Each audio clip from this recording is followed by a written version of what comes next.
అందరికీ నమస్తే. జై తెలంగాణ. నిన్న టీడీపీ నాయకుడు బుద్దా వెంకన్న, బుద్ధిలేని వెంకన్న కేవలం రాజకీయ లబ్ధి కోసం, ఎమ్మెల్సీ పదవి కోసం, చంద్రబాబు నాయుడు బూట్లు నాకడానికి కోసం, పదవి లేకుంటే బతకలేని వెంకన్న పందికొక్కులాగా నిన్న కేటీఆర్ గారి పైన అనుచిత వ్యాఖ్యలు చేయడం జరిగింది. ఖబర్దార్ బుద్దా వెంకన్న, తెలంగాణ ఆంధ్ర ప్రజలు కలిసిమెలిసి 10 ఏళ్ల నుంచి ఎట్లుంటున్నారో ఈ సమాజం చూస్తున్నది. నువ్వు కావాలని నీ పదవి కాంక్షతోటి కేటీఆర్ గారిని, కవిత గారిని వ్యక్తిగతంగా విమర్శించి నీవు రాజకీయ లబ్ధి పొందాలనుకుంటే మాత్రం బట్టలు ఉడదీసి కొడతాం తెలంగాణ ప్రజలం, జాగ్రత్త అని ఈ సందర్భంగా హెచ్చరిస్తున్నా.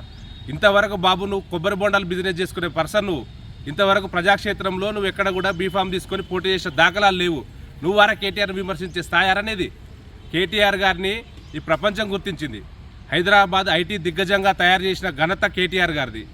అనవసరంగా ప్రాంతీయ విద్వేషాలు రెచ్చగొట్టి నీకేదో ఎమ్మెల్సీ పదవిని చంద్రబాబు నాయుడు ఇవ్వాలని, తద్వారా గత ఎన్నికల్లో ఓడిపోవడానికి కారణం చంద్రబాబు నాయుడు గారు అనడం వల్లనే అని చెప్పి నువ్వేదో ప్రకటన కూర్చొని పలుకుతున్న ప్రెస్ మీట్ పెట్టుకొని, బిడ్డ బుద్దా వెంకన్న, నీకు బుద్ధి వచ్చే వరకు ఈ తెలంగాణ సమాజం, ఉస్మానియా యూనివర్సిటీ విద్యార్థులు హెచ్చరిస్తున్నాం, నీకు బుద్ధి వచ్చే వరకు నీ బట్టలు ఉడదీసి కొడతామని సందర్భంగా హెచ్చరిస్తున్నాం.